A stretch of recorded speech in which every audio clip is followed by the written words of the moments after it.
Hi guys, I wanted to talk to you about, I'm gonna try and skip this a little closer, some test results I've had and a couple of doctor visits I've had and what's going on there, and yeah. So I am in my upper 40s and in perimenopause, full blown. Like, men, you can keep listening or you can tune out, but you might get some good information for your wives, you know, or future wives. But yeah, so I am right in the middle of perimenopause and I have been getting my period like too much. So I'm on my second one this month. Yeah, that's been fun. So I'm gonna be putting on a little makeup and telling you guys what has happened. So I think, oh no, that's gonna be in the way. Not too bad. All right, so basically, I'm just putting a little mascara really. I have been trying to figure out mostly how to lose weight. So, because it's been really hard.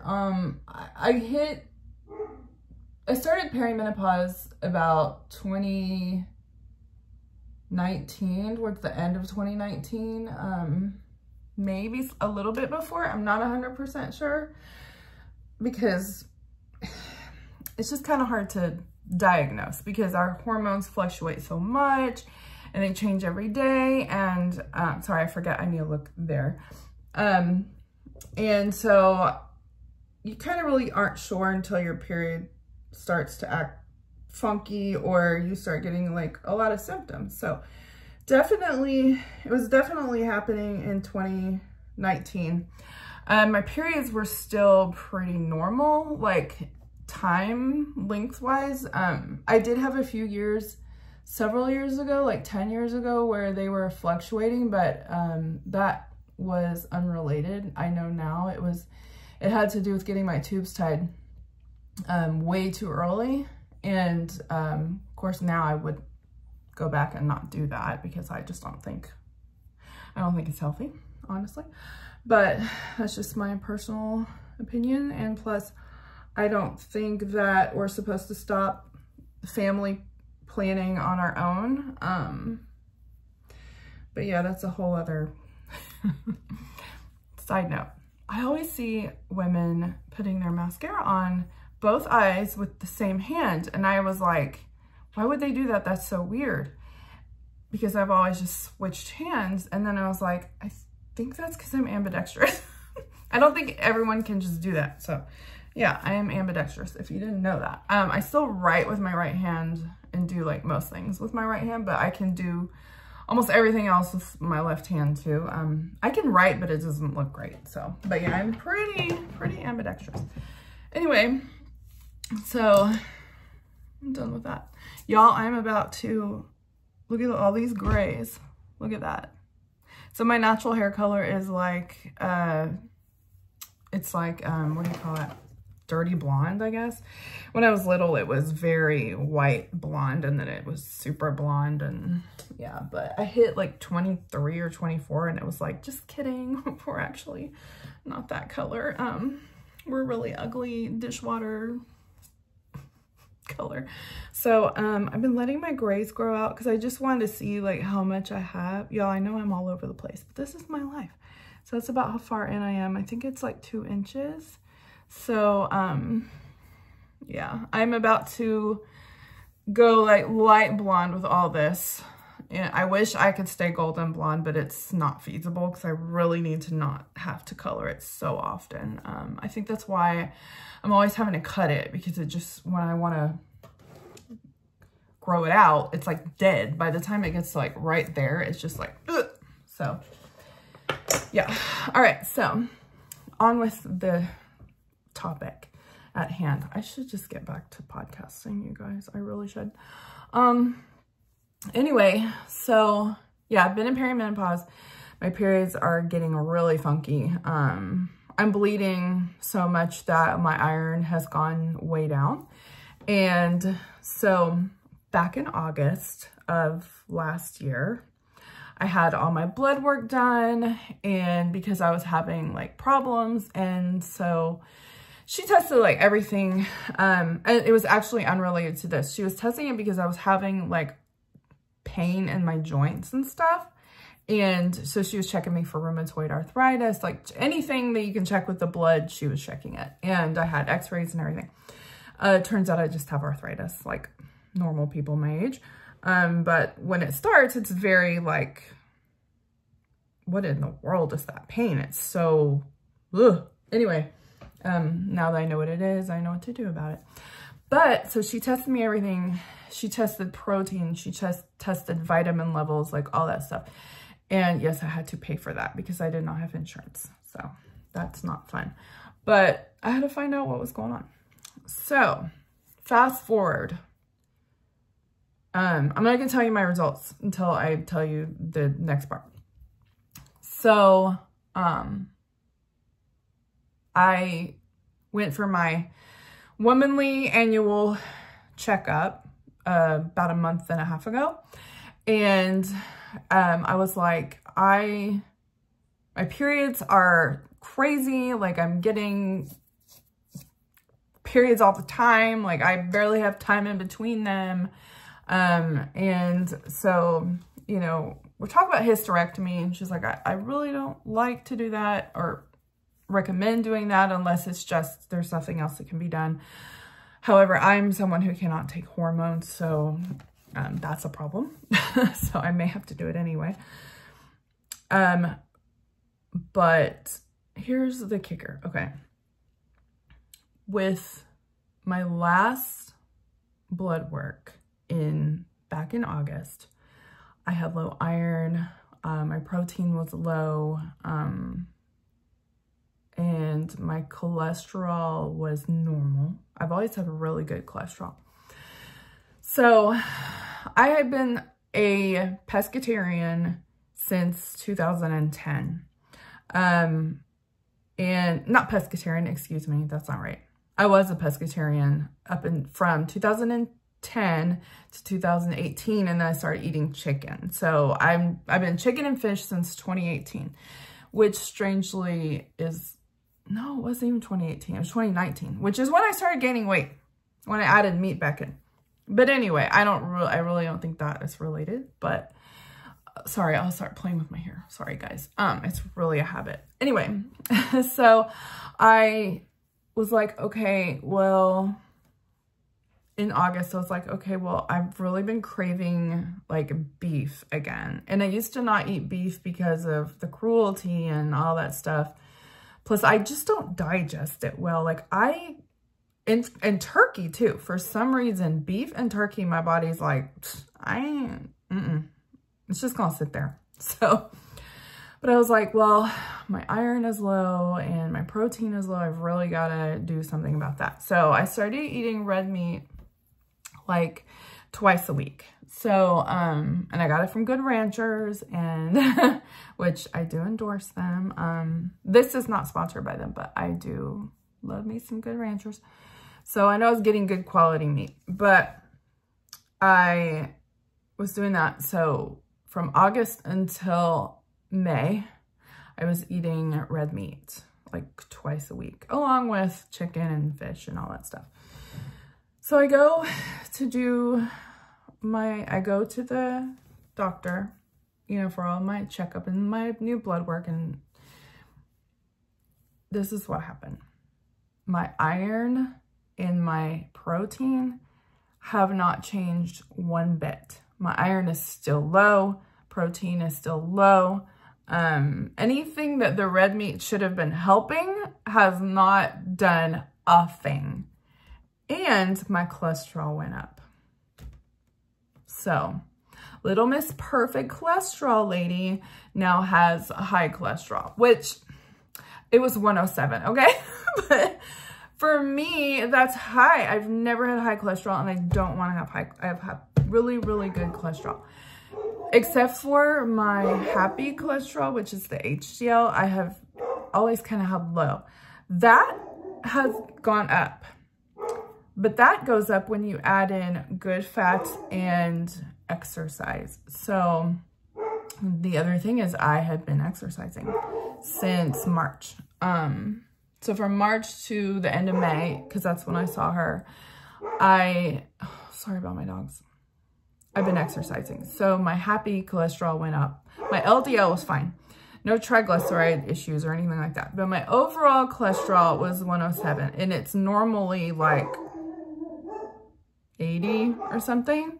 So my doctor goes, so you added red meat in and it did nothing for you. I was like, I know. I was like, why? So she's like my friend too. So she calls me and she's like, there's literally no reason for you to be eating red meat. And I was like, well, thank goodness, because it's not doing anything and I can't poop it out anyway. So, I mean, eventually, obviously I do.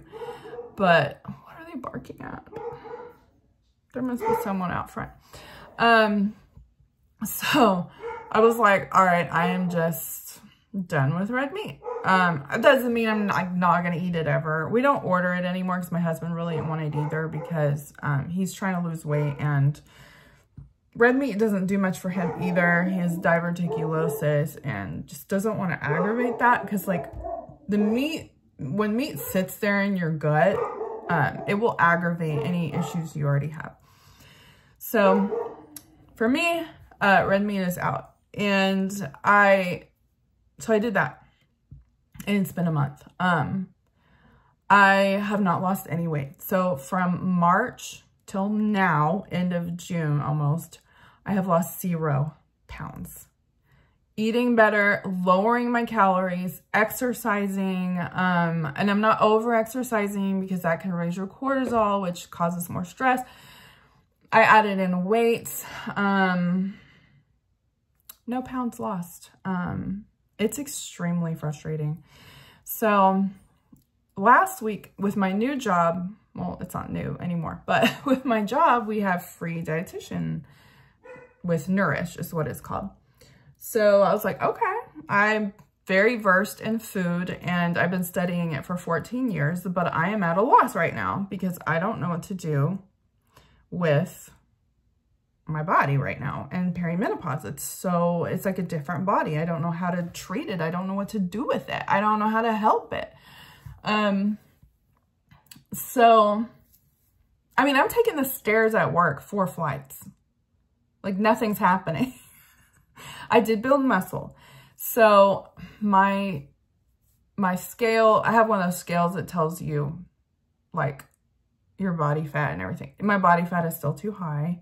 So I didn't lose weight. I gained 5 pounds of muscle and lost 5 pounds of fat, I guess. I don't know how that works. But as far as like my overall look, my clothes fitting better, like none of that has happened at all. Like nothing. It's so frustrating.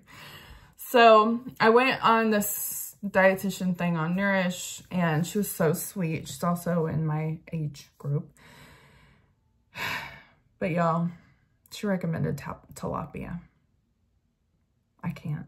I was like, you're a registered dietitian. Like you went to school for this. And your meal plan has tilapia in it. And rice cakes. Oh my gosh. I was like, what? First of all, if y'all don't know, tilapia is almost like a man-made fish. And it doesn't come from the ocean. It comes from tanks. Like tanks, just tanks full of fish, just tilapias, maybe other fish, I don't know. They swim in the tank, they're very crowded, and they eat each other's poop. Disgusting. When you eat tilapia, you're eating a fish with their poop, like all the other fish's poop. It's like nasty. And I'm not saying that doesn't happen in the ocean, it probably does, but the likeliness of fish eating other fish's poop for sustenance is like not that high. Tilapia is just disgusting, and there's a reason it's so cheap. Okay, don't eat it. Just don't. There's 1,000 million other fishes you could eat. Anyway, fishes. Fish. you can eat. So I get very passionate about tilapia. And then rice cakes. They were on there for the crunch factor, but like zero nutrition. I'm like, why are you giving me this? Give me celery or carrots or something like, but rice cakes? No, even corn chips would be better. Organic corn chips would be better. So I was like, you're fired. But, and the thing is, like Nourish, I'm pretty sure they use AI to make, or ChatGPT to make their menus, because I went in ChatGPT after and I was like, hey, make me a menu that's chicken and fish only, healthy for gastritis, which I also have. And ChatGPT gave me almost the exact same menu she did, and with tilapia and with rice cakes. And I was like, no. So I'm like, ChatGPT, please, no tilapia, no rice cakes. I had to put no, no, no, no. And the thing still was like, oh, and I can't have like lemon or anything like that. And it was still like, add lemon if you would want to. I'm like, no, what? Anyway, so, but I did get some pretty good recipes out of there. But yeah, I'm not gonna use my insurance on Nourish for their dietitians. And I tried to find like a different one, and it was still not, I couldn't find one that specialized in what I have going on. So anyway, once again, it's up to me to figure out my body, which I've done it since 2009. So I'm gonna do it, you guys. I will not give up because I don't like feeling like crap. So oh, so the other doctor I saw, I said 2 doctors, I guess technically I saw 3, but the other one was, I had it, oh my, I can't believe this. Okay, so I was like, I really need to get my colonoscopy, and the doctor I had in 2014, she was so good. I thought I remembered that. So I was like, oh, look her up. So I looked her up, I scheduled the colonoscopy, because they don't even need to see you before, they just do it, because that's how they make their money. So I go in there and she's like, I'm like laying on the bed. This is how they do it. You're laying on the bed naked, and because she was doing an endoscopy too. So I take off everything. And then they put like heart monitors and stuff on you. So she's like, so what seems to be the problem, you know? And I was like, well, I have gastritis really bad. She's like, well, what are you taking for it? And I was like, baking soda sometimes, when it's really bad, like before bed. Or I said, but digestive enzymes seem to be helping a lot. And she goes, those are really controversial. And why are you doing baking soda when there's like so much better things out there? And I was like, what better things? And she's like PPIs, you know, proton pump inhibitors. And I was just in my head, I'm like, are you joking? Like, what? You're in this for the money, clearly. So y'all, I don't like to lie. Okay, but so she was just making me feel about this big while I'm laying there naked. Okay. And so she's like, if I prescribe you that, will you just take it? And I was like, oh yeah, totally. I'm lying to her. You guys, I'm a Christian. Anyways, I felt tiny. So I go through the whole thing. Colonoscopy comes back perfect. Even my hemorrhoids were like tiny. No polyps, no nothing going on. She said I had like teeny tiny diverticula, which I knew about already, but they're like not even in the bothersome stages. So and she was like, you have gastritis. And I'm like, oh, no. So, and then she said that she took polyps out of my stomach, and I was like, ooh, okay. So had to wait for those to come back. She prescribes a proton pump inhibitor, which, like I said, I'm not taking that. She did Protonics, and I get the results back for the polyps. They were benign. They were a certain kind, and they were benign. And so I'm Googling. I know about this stuff, but I'm just like, I gotta make sure. So I'm Googling, and it says that these particular polyps are caused by PPIs.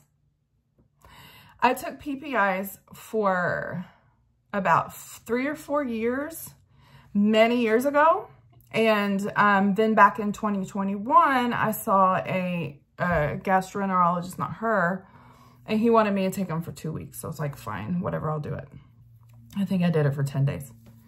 So anyways, I have polyps, which are damaged from proton pump inhibitors.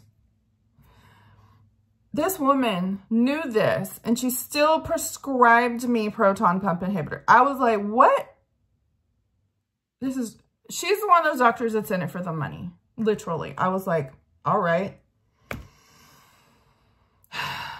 Luckily, I don't have Barrett's esophagus. My esophagus actually looks good, which I was a little shocked because it's always kind of, but praise God for that. Praise God there's no cancerous anything. They tested me for celiac, and they tested me for Helicobacter pylori. But all my damage is from taking Advil. So many years ago, I had a back injury, and they were like, just take Advil around the clock till you feel better, 'cause it's for inflammation. And this was 24 years ago. So 20 something years ago. And that just wrecked my stomach, totally ruined everything. So I cannot take Advil to this day. I did try taking it probably like 6 months ago. Y'all, I ate like a full meal, took the Advil, and then ate another full meal.